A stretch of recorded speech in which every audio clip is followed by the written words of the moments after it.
Ako po ba yun? Anyway, eto na nga po. Walang mabibigla. Ha? Eto na yung sa Interpol.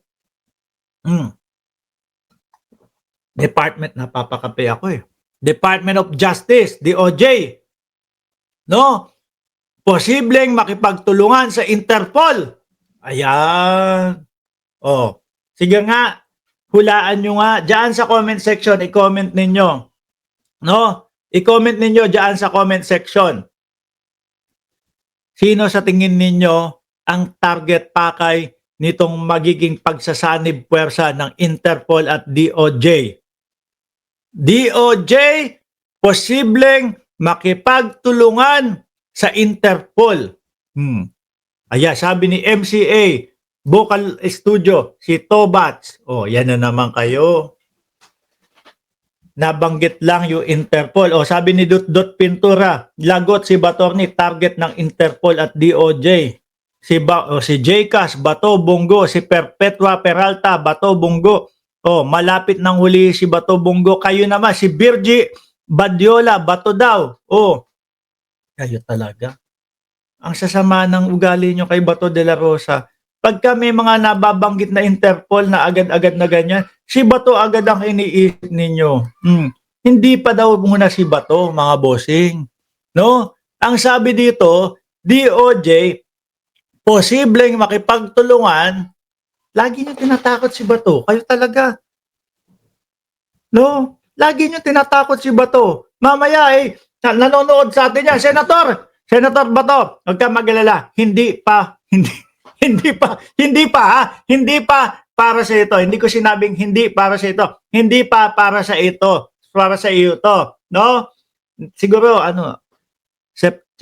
September 6 pa lang ngayon eh. Ang sabi kalagitnaan ng Setyembre at Oktubre, yung warrant of arrest galing sa ICC. So, hindi pa si Bato to, mga kababayan. DOJ, posibleng makipagtulungan sa Interpol kontra mga opisyal at kontratista na magtatangkang tumakas. Ayan, papahuli. Wag na natin sigurong hayaan na makalabas. Di po ba? Kasi hanggat walang kaso at walang mga pa-hold departure order, etc., lalabas yan. Di ba? Sabi ni Jose, Mangalino, wag masyadong takutin si Tobats. Buti na lang walang sakit sa pusit si Tobats. Kada mababanggit ang Interpol ICC, si Bato agad yung sinasabi ninyo eh. Inihayag ng Department of Justice na kanilang hindi isasantabi ang posibilidad ng pakikipagtulungan sa International Criminal Police Organization o Interpol hinggil sa issue ng flood control project. Yan. Mga kontratista, dapat yung mga senador, kung meron mang mga senador, mga congressman, kung meron mang mga congressman, no? Talagang nakatutok na sa kanila dyan. Ayon kay Justice Secretary, makikipagtulungan, aniya sila sa naturang organisasyon sakaling umusad ang investigasyon sa pagsasampa ng kaso. Aniyay, kung makasuhan na ang mga opisyal, ayan nga, opisyal daw, baka may mga senador at congressman, no? May mga nadadawit na mga pangalan dyan. Kontratista o mga individual nasasangkot sa anomalya, sunod nito'y pag-i-issue ng hold departure order or travel ban, bawal nang lumabas. Ngunit kung nasa ibang bansa na aniya ang mga ito, si Saldico nasa ibang bansa na ko, Pero yung kay Saldico kailangan magpaliwanag pa din siya kasi nababanggit yung kanyang pangalan. Sabi naman daw po, nagpapahinga at nagpapagamot si Saldico. Pero kailangan pa din nating marinig yung kanyang sagot, mga boss. Ngunit kung nasa ibang bansa na aniya ang mga ito, dito napapasok ang kanilang koordinasyon katuwang ang ICC, International Criminal Police Organization. Hindi po lahat ng mababanggit na Interpol si Bato po lagi. Sabi ni Jose Mangalino, bukas umpisa na namang mamumundok si Bato. Magpapatay na naman ng cellphone. Diba? Magpapatay na naman ng cellphone. ES, dito lang po ako, no? Kapag kami naihabol ko po ito, ihahabol ko po. Ang kinalabasan, pinatay yung cellphone. Si Ma'am Lorna Chua, late ako mag-reply na lang mamaya. O salamat po. Ngunit kung asa na, kanyang sinabi na dalawang notisya o dalawang notice ang maaari nilang ilabas. Unay, blue notice at red notice kontra mga individual na makakasuhan sa bansa. Blue notice para bigyan sila ng impormasyon kung nasaan ang suspect, habang ang red notice naman para tuluyang pag-ari. Ganun pala ang pagkakaiba nun. Red notice, blue notice para ipatukoy kung nasaan ang lugar, yung pinagtataguan, kung sakaling magtatago o yung pinagpuntahan ng mga suspect. Red notice naman pala is tuluyan ng pag-aresto doon sa mga taong hinahanap. Ganun pala yun. Red at blue. Ngayon, alam ko na mga bossing, no? Ngayon ko lang nalaman. Hindi naman ako kagaya ng ibang vlogger na sabi, alam ko na dati to magmamagaling tayo. Hindi. Wala nga tayong mga puti-puting mga ahas dito. Wala tayong mga, base doon sa aking mga kakilala, base doon sa aking puting bubwit, wala tayong ganun dito.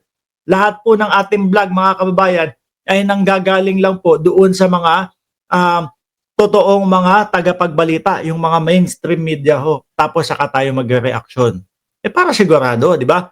Sa kasalukuyan, tanging Immigration Lookout Bulletin Order pa lamang ang inisyu ng kagawaran kontra mga individual na sasangkot sa maanumalyang proyekto. Kumbaga sinusundan-sundan, inaalam-alam kung nasaan, para kapag ka mga may red notice na, nasaan?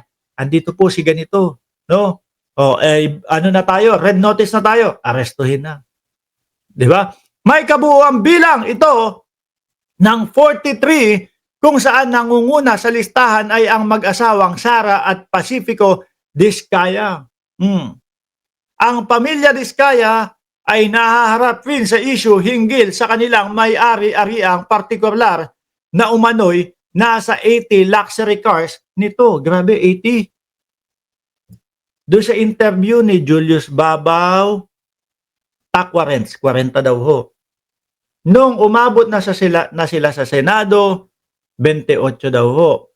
Tapos ngayon, 80 luxury cars. Sabi, ilan ba ho talaga? Tingin ko mas accurate kung sakali. Doon na lang tayo pumokus. Doon sa 28 na lang. Total, yan yung sinabi niya huli, lately. Yan yung may explanation siya na sinasabi niya is, kaya daw nasabi na Takwarens o 40 daw ho, mga kababayan, yung luxury car nila ay kasama doon sa bilang yung mga ano tawag doon, yung mga service lang nila doon sa kanilang mga kumpanya. Biruin nyo ba naman 28 mga kababayan na luxury car. Iba dyan, ayan, dito pa lang parang kulang kulang 200 milyon na ho. Yan pa lang, ilan pa lang yan? Yung Rolls Royce, 42 million. Tapos Mercedes Maybach, 22 million. Ilan na? 64. Bentley, 20 million. 84. Mercedes AMG, 20 million. 104 na million.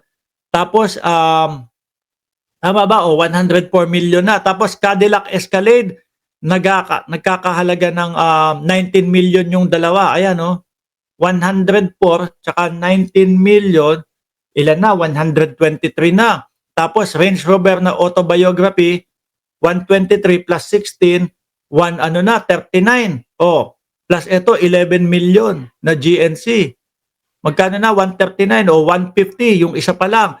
161, 168, 173, 176. Ilan pa lang ho ito? 176 million mga kababayan. 1, 2, 3, 4, 5, 6, 7, 8, 9, 10. 11, 12. 12, 13 pa lang ho. Kasama daw yung payong. Bakit wala yung price ni Alden dyan? Sabi ni Romel Scoop. Bakit si Alden nadamay? Bagay, kalbo sa taas. Biruin nyo ho yan. Kulang-kulang. Ilang pa lang yan. Ulitin ko nga bilang. 1, 2, 3, 4, 5, 6, 7, 8, 9, 10, 11. 12 pa lang ho. 12 pa lang. Ito yung sigurong nakita doon sa parking lot nila. 16 pa po ang nawawala. Eh kung totoo yung unang sinabi nilang 40, siguro mga sasakyan ito, kulang-kulang 1 bilyon na ho agad. Sabi ni Virgie Badiola, grabe, bahang-baha sa luho. Plus paying at wine glass. O, ikaw ba naman? Bumili ng sasakyan dahil lang sa payong. Diba? Sabi ni Ma'am Lorna Chua, wow, sarap naman magtrabaho sa kanila. Biro mo, luxury car ang service mo. Grabe. Anyway, mga bossing chipa mo, sir, mamaya pong, mamayang umaga, alas 10 ng umaga o alas 8 ng umaga, kung ano man po yung maumpisahan namin, magsama-sama po tayo sa live nun. Maraming salamat and God bless po sa ating lahat.